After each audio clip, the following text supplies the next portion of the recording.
Maybe next time. Okay, yeah. It's just recorded. Okay, let me come off screen and back to you, Dr. Clarke. Dr. Clarke, we still are unable to hear you. No, I was talking on mute. I was talking on mute as I come live today. And sometimes life, you need people to step in. You need people to step in. And once again, We still can't see you. I appreciate all of your patience, your wonderful patience, your wonderful dedication as we continue to flow, as I know I will hear this from Miss Johnson, as she is the iPhone lover. As let's see. So the iPhone, I can't front. The iPhone did work. This is Dr. Gregory Clarke Sr. Welcome to the Comeback Conversations. Having a little technical hiccups in the beginning, but thanks to Dr. Cheryl Clarke and the Comeback Collective Circle, they were holding it down as we were getting all the other stuff out of the way and into the fray. So, Miss Johnson, you were just about to share something. Why don't you share? Oh, Share. I was sharing that I'm working on my second brain, which is an AI project where you can Good. feed your knowledge, things you're learning. It'll create new synapses to expand your knowledge base and just help you improve and think faster and come up with new ideas. It's exciting. AI is amazing. It's powerful. That's powerful. That's great. That's great to celebrate. That's great to celebrate. Can And you Dr. repeat that? Say it again. Can you repeat that? The Sure, part it's a about regenerating brain cells. oh no. It's not regenerating brain cells. It's feeding the things I learn, the things I create, the things that I study. Hmm. I store them all in one place, and then it makes connection. So it can tell me, okay, if you're interested in this and this, Oh, maybe you should look in that. It's a tedious okay. project building it, but it's really interesting. Oh, okay. Thanks. Excellent. Excellent. Excellent. And Dr. Dr. Shaw, Clarke, where can you you take me off a host and bring yourself back to host? Because I'm about well to leave. you would have to give me host. Give me host. Okay, I good. made you host. Yes. You give me Yeah, back I was host. about to get out of the whole meeting, and the whole meeting would have not been nice to close it down. All right, let me give Gregory Clarke host. Okay, continue, Prophet Dr. Clarke. No, I was gonna say to thank you for that, Miss Johnson. And Dr. Shaw, you said you started to share about, what you're doing with your platform. What's going on with your platform? Yes, I shared with them what's happening with Speak Your Power Now, and I have a women's group that happens on every Thursday. But more importantly, Dr. Clarke has a book that he wrote, Life in the Huddle, and My Girl You Cute book is now going to be in the school systems as the curriculums for young people that we are about to. I am so super happy. Nicole, we got our first school, and we're Congratulations. so Awesome. we are going in the school system with Life in the Huddle and Girl You Cute, and I'm excited about it. So we're gonna start getting out there more, because they need this. The social emotional learning for our youth is important. They need us. So if you have anything working with the children, um, young adults, they need us in this system. So I'm complete. Can you please explain what Life in the Huddle and Girl You're Cute are about, please? So I'll do Girl You Cute. Girl You Cute is something that I wrote as a memoir. Dr. Clarke could just turn around and get it because it's right on the desk there. But if he choose to, and like his book is right there, because I think this is the comeback conversation. We came back from our story. So coming back from our story means that the whole the whole point is that you are not who you are, but it's who your experience is what made you who you are. So this whole thing is understanding that the opportunities that we have here is all about. Girl You Cute came about at one of my conferences with Speak Your Power Now, speak power of her voice. And they asked me, what would I tell my 12-year-old self? And I said, girl, you cute. Because I didn't think I was cute. And people didn't think I was cute. And then it started to morph into self-esteem. Then it started to morph into how I can begin to take my memoir of my own self and then put it in a system. And then someone said, Dr. Cheryl, this is a whole curriculum. And I was like, wow. And then it was like, okay, well, where's Dr. Clarke's? And then Life in the Huddle came. Dr. Clarke. Well, as she's alluding to, I do have one of the proofs here. So Life in the Huddle. It is available on Amazon. And what I'll do right now is I'll just read. And the other one that's on my desk Oh, well, that's the work. What's that? The workbook? for the that is the one that is for the young people inside it, because this is going everywhere, so people's going to see that. Which is, my book is on my desk. Mm-hmm. See, I held it down and see he came and hold up my book. You see how your brother is, Karen, and you're recording this today. Yes. Oh my God, today. It's just wonderful. You get to see Speak Your Power Now, Dr. Cheryl Clarke's platform, which she's on every Tuesday morning at 8 a.m. Eastern Standard Time. Girl, you cute. It is a powerful movement. If you have not followed her on the social media streets, she's at Dr. Cheryl Clarke, very simple handle. So if you're on Facebook, Instagram, TikTok, it's the same handle. You type in Dr. Cheryl Clarke, she'll pop up. Make sure you follow her, but definitely on her YouTube channel, because as she's creating great content each and every Tuesday morning, I know it's kind of segmented, but everyone can experience it, because if you have areas where you need some assistance in how you're developing your voice, we all need that. And she even brought something to my attention, which is so true, because I even started to go to my digital assistants and started asking pertinent questions. And they all started coming back with something that Dr. Cheryl Clarke alluded to me to, and said that you really don't talk about yourself. You talk about things. You talk about the attributes, but they said, more or less overall, you don't really I don't focus on me. And so, what's so good about Life in the Huddle? Life in the Huddle is, which I consider semi-autobiographical in so many senses, is that it starts to delve into the respective, my upbringing from the Bronx, certain things that I was experiencing, certain things that I was able to grow through, and this is pretty much a good crater and start of who I am to this point till this book was published. And I gotta thank Dr. Cheryl Clarke. She was my muse on this. I have to always thank Miss Nicole Johnson as well. She was one that was peppering me and pushing me. And then my fourth born child, who is she's number one in the second half. We have two halves. We got the first three and then the second three. So my fourth born, what it says, my doppelganger who took my whole face, JL, she was the one who actually came up with the concept. Says, what about Life in the Huddle? All the things that you did on the football field. And they remember when they were part of the football teams as cheerleaders and stuff like that, and all the stuff I was doing with the young men. It was like, what about Life in the Huddle? And then all of a sudden I started pondering on it and started to recognize that actually works. That actually works. That actually affiliates. And plus, we all have huddles in life. Huddles are not just stuck in the space of sports.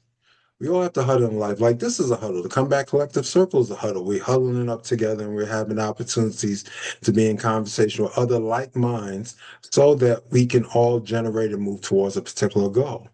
So, this is my thought process, especially when it comes to the young men, because that's definitely my heart, young people, especially young men. And I started to recognize when I was a football coach, even though me and Dr. Cheryl had 6 natural children, it seemed like I got about 20 or 30, almost 40 more. Because in between the fact of certain things based upon academics and also athletics, There were times that we were taking care of certain things for families that may not have had the father in the home or may not have had someone who was there to at least keep them in line. And it wasn't that we were hovering over them or being a helicopter extra parent, but, you know, we were stern, but with love. And so this Life in the Huddle is definitely something I would say was a great opportunity, and I will start to evolve a little bit more and start to talk a little bit more about myself. And that's why I'm going to read just a preface before we get into tonight's teaching, which is we're going to continue on about legacy planning. But the preface of the book is every great team begins the same way, in the huddle. Before the next play begins, the team gathers. The noise of the crowd fades into the background. The confusion of the last play is set aside. In that moment, there is clarity, there is direction, there is purpose. The huddles where leaders speak, where teammates listen, where everyone remembers that they are part of something larger than themselves. This book was written with that same spirit in mind. Over the years, I've had the privilege of working with young men in urban communities, schools, youth programs, and also mentoring spaces where the potential is enormous, but the guidance is often inconsistent. I have sat in rooms, classrooms, locker rooms, and community centers listening to the questions young men carry. Questions about identity, responsibility, opportunity, leadership, and the future. Many of these young men possess incredible strength, creativity, and intelligence. Yet too often they are navigating environments where the expectations are high, but the instructions are limited. The world tells them to succeed, but rarely slows down long enough to teach them how to think, how to prepare, and how to lead themselves well. In many communities, young men are expected to perform without first being invited into a meaningful huddle. Life in the Huddle was written to help change that. The inspiration behind this book comes from years of conversations with young men who are searching for direction. Some are athletes, some are students, some are already carrying adult responsibilities while still trying to figure out who they are becoming. Many are navigating environments where discipline, opportunity, and mentorship can make the difference between frustration and fulfillment. Within these pages, you will find reflections about character, responsibility, resilience, decision making, and leadership. These lessons are not simply about winning a game, they are about learning how to build a life grounded in purpose and integrity. Talent alone is never enough. Real success is built through preparation, accountability, wise mentorship, and the willingness to learn from both victories and setbacks. Just like in sports, life unfolds one play at a time. Every decision matters. Every moment provides an opportunity to grow.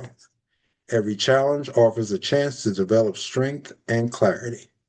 This book is meant to serve as a gathering place for reflection, especially for young men who may not always have access to consistent mentorship or spaces where leadership is intentionally cultivated.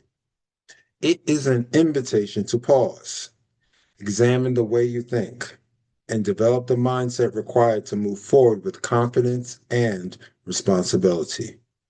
In every successful team, the huddle creates alignment before the next play. My hope is that these pages will function in the same way, offering perspective, encouragement, and practical wisdom to young men who are preparing to step into leadership in their families, their communities, and their futures. Because the truth is simple. The game of life is still unfolding, and the next play is waiting. So that's just the preface. That's just the preface of it. And you know, for those of you out there who haven't gotten a copy of the book, I hope you do get a copy of the book. As Dr. Cheryl alluded to, we are now in starting to get into the school systems, and there is a companion workbook that's on the desk. And I'll probably show that another time, but there is a great opportunity to expand as Miss Johnson has her hand up, and I think I saw Miss Karen Clark who will come right after Miss Johnson has her mic open. Yes, Miss Johnson.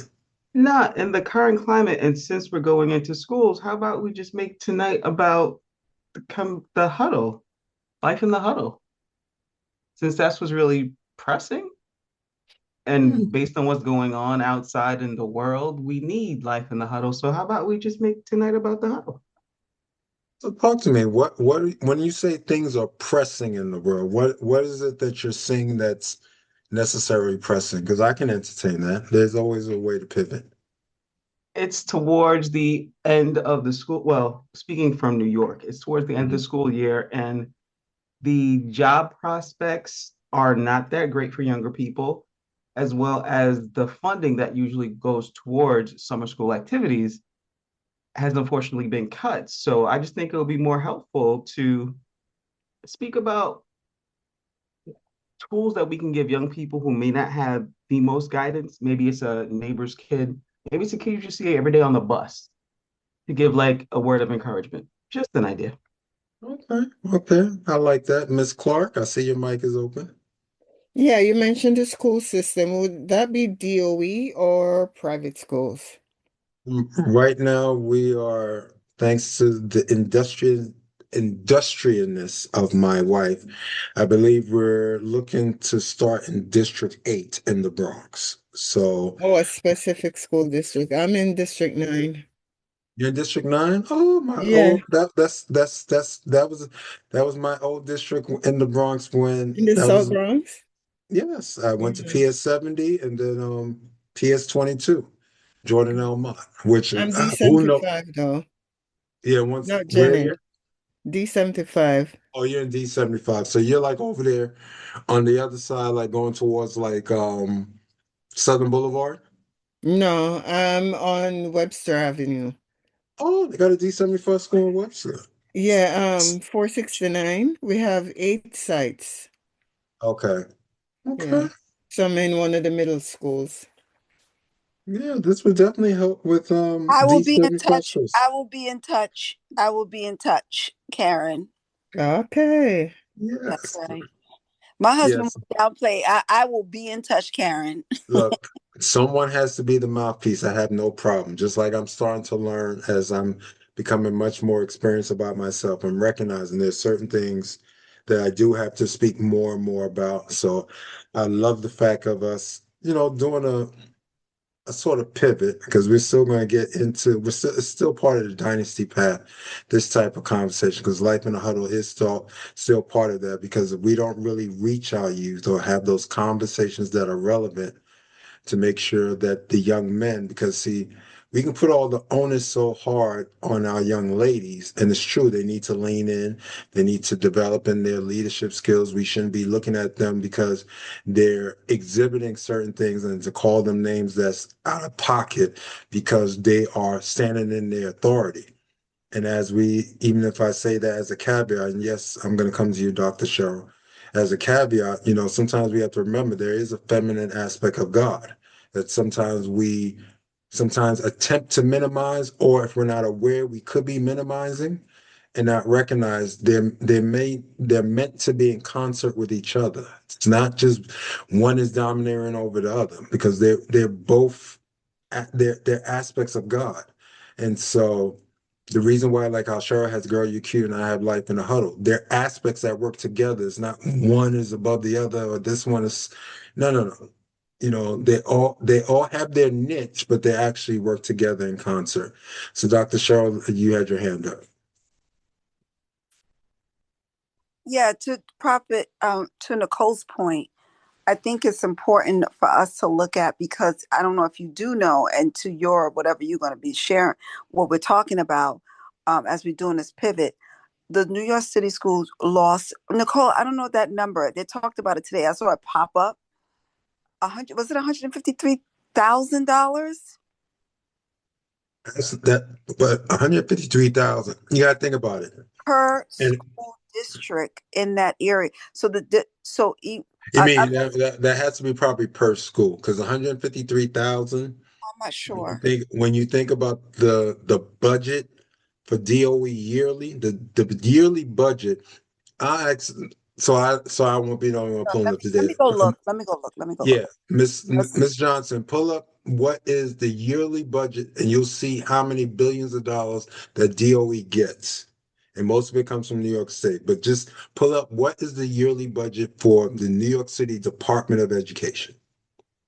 And right there, you start to see that $153,000, that could be one school. Yeah, but so that's to my point because what I No, was but first let's get that data so we can quantify and have it work with what you're about to share. Ms. Johnson? Okay, so the DOE budget coming from New York City specifically as the source is 26.8 billion. From New York State, it's another 15.6 billion.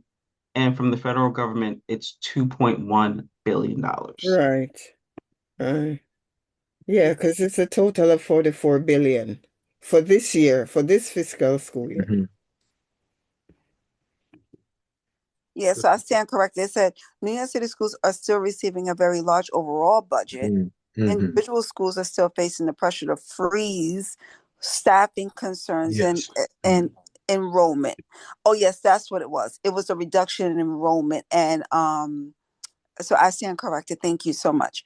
It was like, and the school, I think, for graduations was very low. What do you mean the graduations were very low? Let me go back.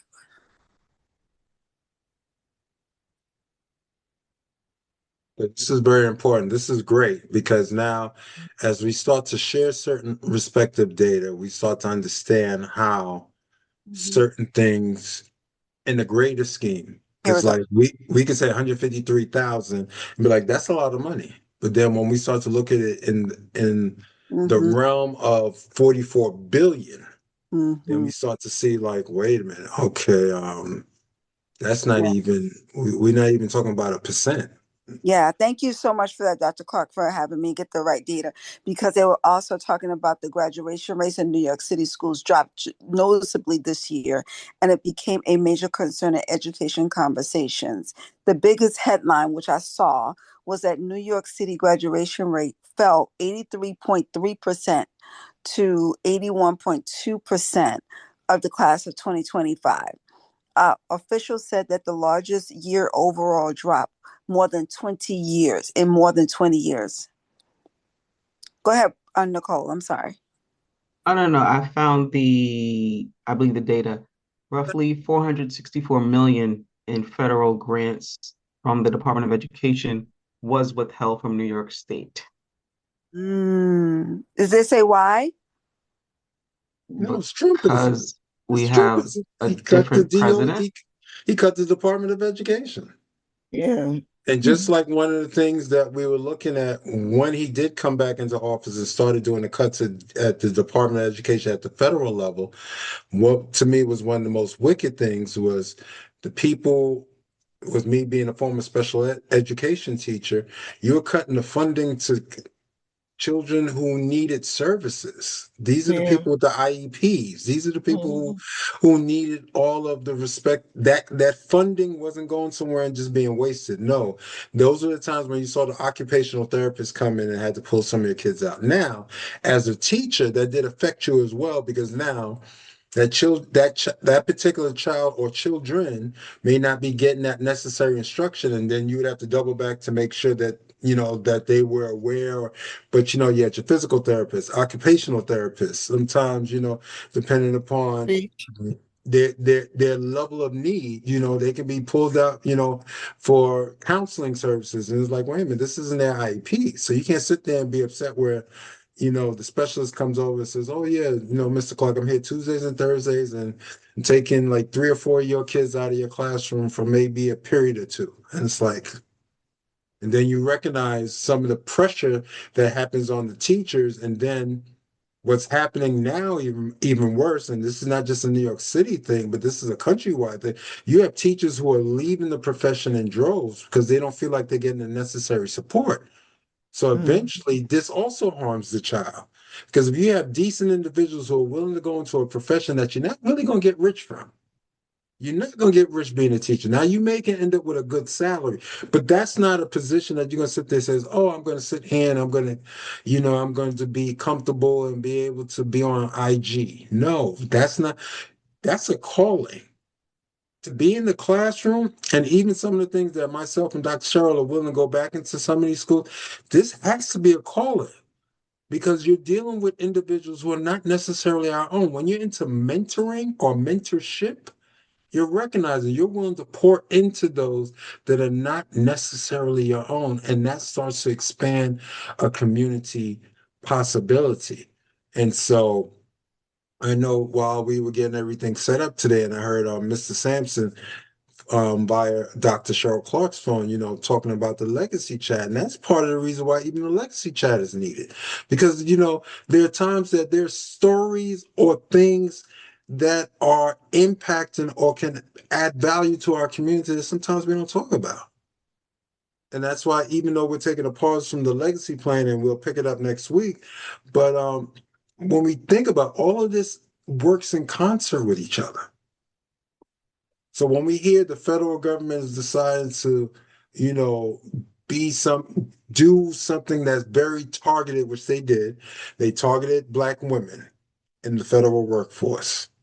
You had over 300,000 Black women who lost their jobs across the country. Why? Because we had someone who was petty, who was having an election against a Black woman who was attempting to become president. It's not something that I'm creating rhetoric or hearsay. The truth is in the pudding. The same way as he lied to say he knew nothing about Project 2025. And as we've seen all this redistricting that's happening across the country, and yes, this relates back to Life in the Huddle, all of this stuff impacts us. Because now we're going to look at our Black and brown kids and say, okay, your vote matters, which it still does, but we're seeing things are moving by different states and even at the federal level. That's like, wait a minute, are you attempting to bring us back to Jim Crow? Why would you cut funding that's helping those students who necessarily need these respective services, and then you're telling the states figure it out? So what was that number that I heard? The 400 something million dollars that the federal government withheld from New York State? So I'm 400, correct? 464 million, but speaking directly to your point about special education, in fiscal year 2025, roughly 300 million in IDEA. I had to look that up. That's Individuals with Disabilities Education Act, roughly 300 million in funds to support nearly 8,500 paraprofessionals, partially, and other school psychologists was reduced, Mm. therefore causing uncertainty in the funding for those directly threatened who help students who are truly in need, which is horrible. So you see why Girl You Cute and Life in the Huddle are needed. Yes, Dr. Shaw, I saw your hand up. Yeah, I'm curious about if Karen can share because she's directly in District 75. Mm. Karen, I'm curious. What have you seen that possibly you can share openly? If you don't feel comfortable sharing it, fine, because I know you still work at DOE. But if you can share what you can share, what you see. Um, as a speech therapist, I know that we're always short. Mm. We're always short. There is not enough. Even recently from one of our schools, one person left. So Mm. now we're all doing an extra session in the morning Mm. just to make sure that the kids get the service they need. Because with the speech, our goal is to help them to access the curriculum. Because a lot of the barriers are language based. So with overworked speech therapists with a greater Jesus. caseload, you know, the kids suffer. Mhm. We have a lot of kids who are underserved and some are who are not being served. And that's where the RSA comes in. So they have to get therapy at home and DOE pays for it. Mm, mm, mm. That's horrible. Yeah. And then this is why, to the point of, I know Dr. Clarke he doesn't share this, but he probably needs to, of why he left the school system because of, you know, the The bureaucracy bureaucracy. of how he could not, if he went, he would come home and talk about if he went even a little bit outside of the rubric, it was like, pow, pow, you can't do that. And he's like, I can't even give no expression.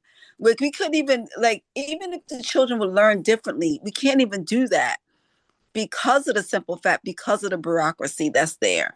So, he doesn't really talk about why he left it, but I just think that it's important. And this whole conversation, I do believe that this is good. And Karen, thank you for sharing. I didn't even know what you did in the school system. So this is good. I will be in touch because your niece is looking to go into the school, JL. So, it's right there in the background. You don't know what's in your, but this is my sister-in-law. So I'm going to be calling you, Karen, and connect you. Definitely, definitely. Yes. And this is what the comeback conversation is about. We got to come back from connection. You don't know who's been showing up on these calls. We don't know who's the next step. And I could just imagine in the background where I know with Edward, brother Edward Franklin in Florida, I don't even know what the heck is happening out there. God only knows what's there happened to the children beyond the Dixie line. So it's important for us to have these conversations, and I'm glad it kind of pivoted tonight because I didn't even know my own sister-in-law was in the school system like that, and in District 75, and in the 9 district. So I will be calling you, Karen. Thank Yes, you. ma'am. As Dr. Cheryl Clarke, as Cheryl alluded to, I mean, I can drop the doctor for a second. As Cheryl alluded to, one of the reasons why I made the choice to leave DOE, number one, the bureaucracy, number two, the blatant racism, number three, the abstractness that, we're supposed to be there for the children.